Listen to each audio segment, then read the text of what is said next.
श्री गणेशाय नमः. श्री कुलदेवताय नमः. अवधूत चिंतन. श्री गुरुदेव दत्त. श्री स्वामी समर्थ. जय जय स्वामी समर्थ. देव म्हणतात, बाळा, उद्या पहाटे पूर्वी तुम्हाला तुमच्या खूप काही इच्छा पूर्ण होताना दिसून येतील. तुमच्या स्वर्गीय भगवंताकडून तुमच्यासाठी खूप काही असे आश्चर्यकारक थेट तुम्हाला प्राप्त होणार आहे. तुमच्यासाठी मोठे यश आणि त्या सुखसंपदांनी भरलेले काही क्षण येणार आहेत. देव तुमच्याकडे ते आशीर्वादाच्या रूपात देऊ इच्छितात, तेव्हा तुम्ही ते आनंदाने स्वीकार करावे अशी देव तुम्हाला आज्ञा करतात. देव म्हणतात, जर तू आज चिंतेत असशील तर आज तुझी ही चिंतेची शेवटची रात्र ठरेल. बाळा, मी तुझ्यासाठी खूप काही महत्त्वपूर्ण असे आशीर्वाद देत आहे, जे तुझ्या जीवनातील त्या तुझ्या खूप काही काळोखाला दूर करू शकतील आणि तुला माझा प्रकाश प्राप्त होईल आणि तू त्या सर्व काही चिंतातून मुक्त होशील. जेव्हा तुम्ही तुमच्या आरोग्यासाठी किंवा तुमच्या जवळच्या व्यक्तीच्या आरोग्यासाठी माझ्याकडे प्रार्थना करता, तेव्हा मी तुम्हाला ते आरोग्य किंवा तुमच्या त्या नात्याला ते आरोग्य प्रदान करण्याचा आशीर्वाद देतो. जिथे तुम्ही ती काळजी करत आहात, ती काळजी नष्ट करण्याचा मी आशीर्वाद देतो. देव म्हणतात, जर तुझी प्रार्थना काही काळानंतर ऐकल्या जात असेल असे तुला वाटते तर ते चुकीचे ठरेल. देव म्हणतात, माझा आशीर्वाद निरंतर तुझ्या सोबत आहे. जेव्हा तुम्ही काही प्रार्थना करता, अगदी तेव्हाच तुमच्यासोबत काही चमत्कार घडेल.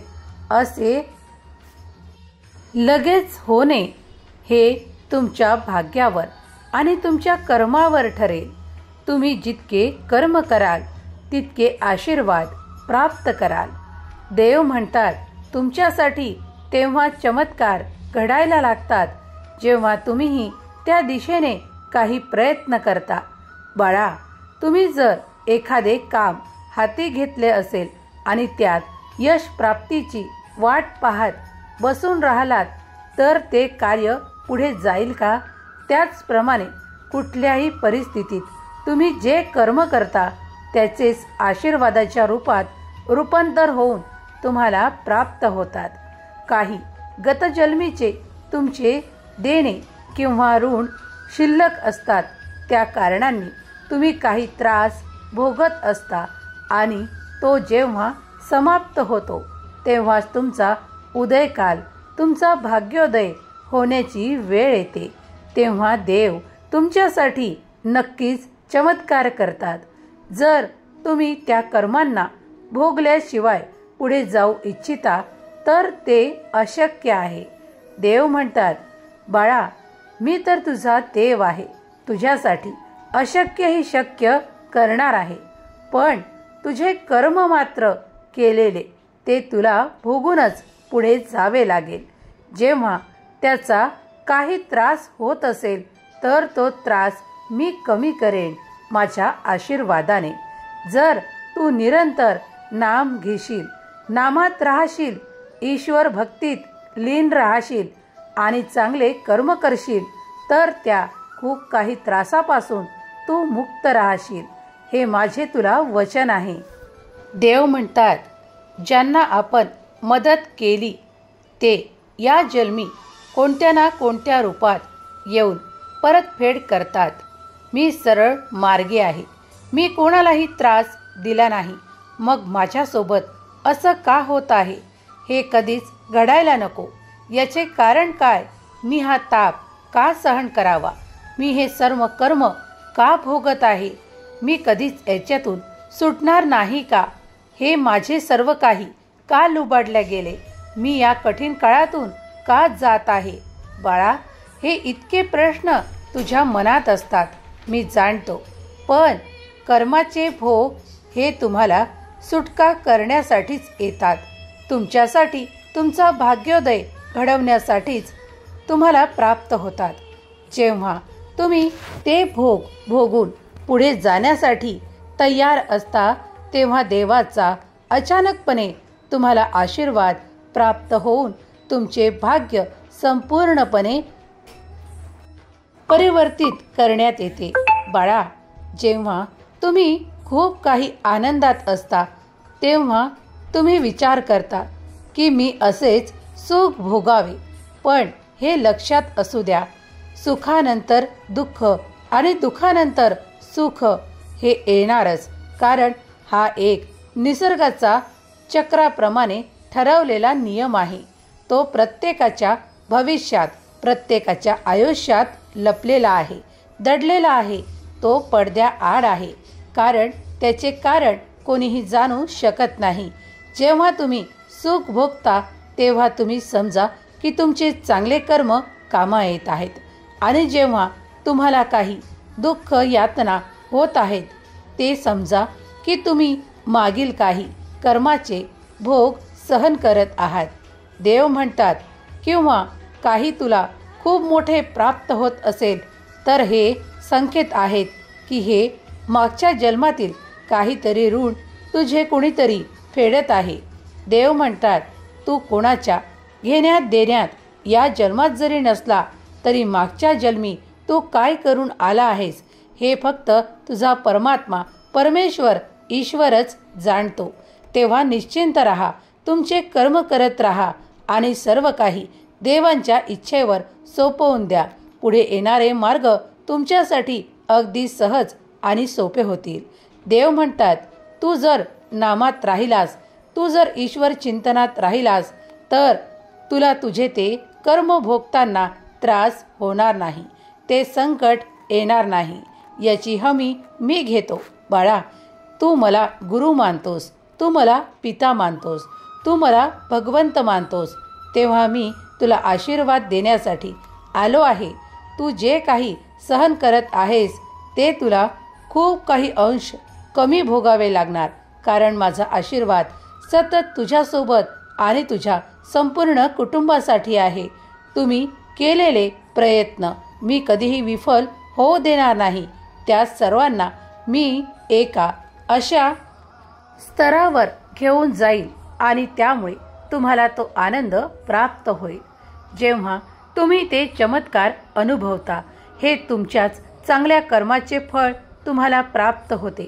देव म्हणतात, माझ्याकडे न्याय आहे, पण जो नेहमीच दुसऱ्यांवर अन्याय करतो आणि स्वतः हसत आनंदात जीवन जगण्याचा प्रयत्न करतो, त्याला ते भोग, कठीण भोग भोगावे लागतात.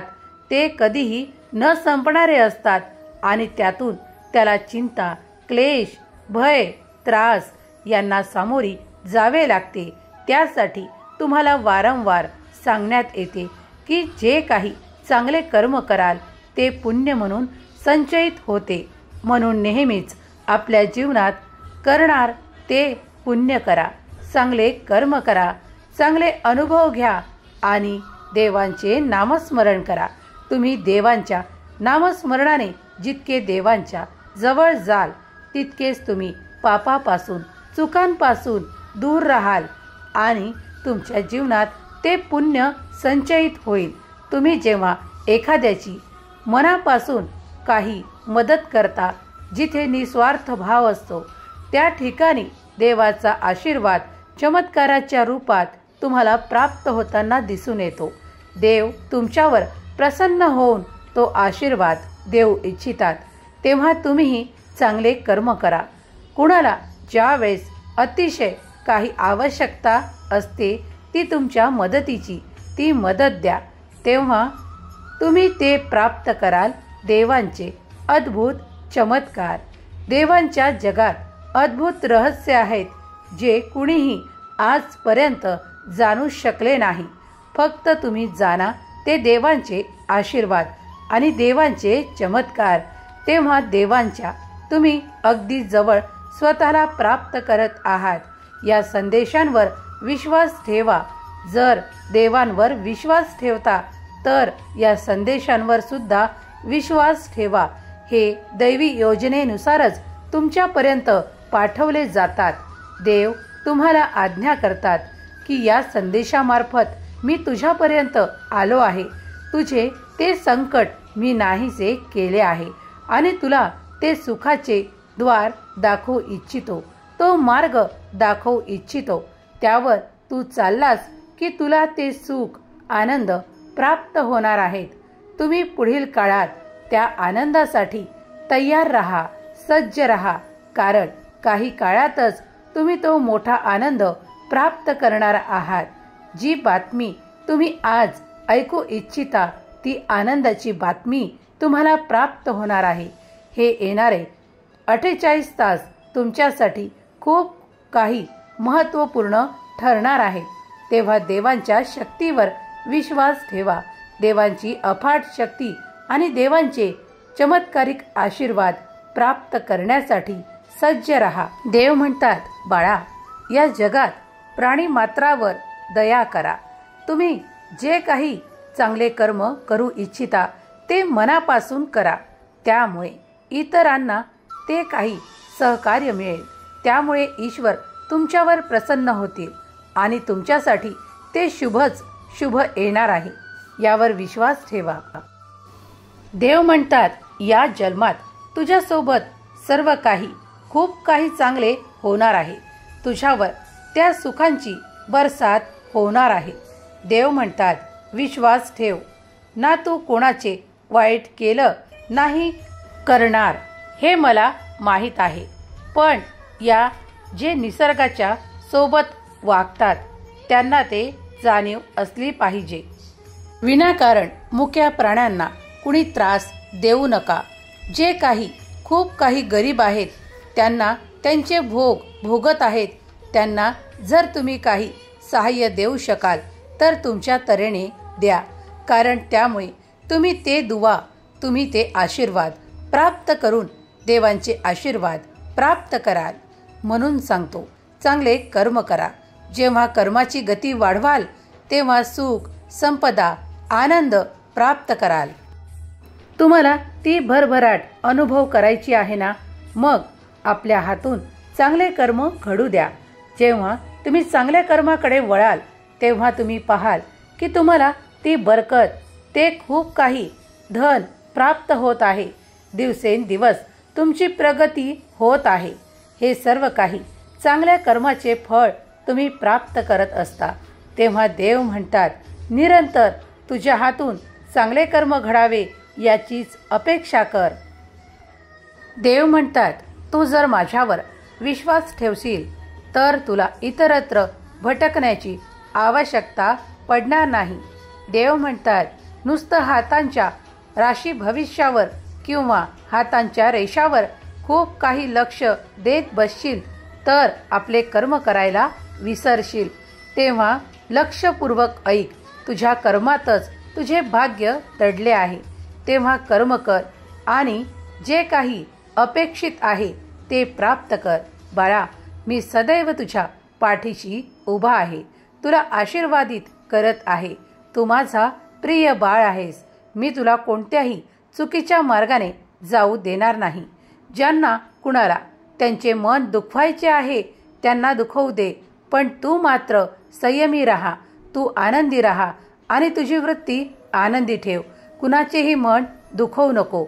जर तू कुणाला खूप काही देऊ शकत नाहीस तर त्याचा अपमान देखील करू नकोस. कुणाला खाली लेखू नकोस. कुणाचा मनापासून मान सन्मान जरी करता आला नाही तरी अपमान तर करू नकोस.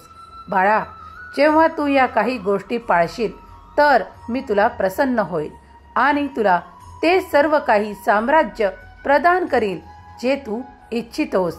तुला खूप मोठे व्हायचे आहे. मला माहीत आहे तुझ्या त्या कल्पनांमध्ये तू काय स्वप्न रंगवतोस ते देखील मला ठाऊक आहे. तेव्हा तू त्या गोष्टींसाठी तयार असावा अशी मी अपेक्षा करतो. देव म्हणतात, तू जेव्हा त्या खूप काही प्राप्तीसाठी प्रयत्न करशील, तेव्हा माझे आशीर्वाद तुझ्यापर्यंत येऊन तुला ती सुख, समृद्धी, आनंद प्राप्त होतील. देव म्हणतात, जे कोणी या क्षणाला त्या प्रेमासाठी माझ्याकडे प्रार्थनापूर्वक ते मागत आहेत, त्यांना ते प्रेम आणि त्या प्रेमाचे संबंध प्राप्त होतील. त्यांचे ते तुटलेले नाते आता त्यांच्या अगदी जवळ येतील आणि त्यांना ते स्नेह प्राप्त होतील. देव म्हणतात, तुमच्या मनातली कोणतीही इच्छा तुम्ही माझ्यापासून लपवू शकत नाही, कारण मी सतत तुमच्या मनात आणि तुमच्या हृदयात निवास करतो. तेव्हा निश्चिंत राहा, मी तुमचा देव सदैव तुमच्या पाठीशी उभा आहे. हम गया नहीं जिंदा है या वाक्यावर आता तुझा विश्वास बसायला लागेल, कारण तू माझे कितीतरी अनुभव करणार आहेस. देव म्हणतात, हे अनुभव देण्यासाठी मी तुझी निवड केली आहे. निश्चिंत राहा, सर्व काही तुझ्यासोबत शुभ होणार आहे. तुझ्या संपूर्ण कुटुंबावर, परिवारावर माझा आशीर्वाद कायम आहे. सुखी राहा बाळा, तुझे कल्याण होईल. ज्यांनी कोणी हा स्वामी संदेश मनपूर्वक श्रद्धा ठेवून ऐकला आहे, त्यांना श्री स्वामी समर्थ माऊली अनंत आशीर्वाद देवत. त्यांचे घर सुख, समाधान, आरोग्य, खूप काही धन, आर्थिक चमत्कार त्यांना प्राप्त होत, हीच स्वामी माऊली चरणी प्रार्थना. श्री स्वामी समर्थ. जय जय स्वामी समर्थ.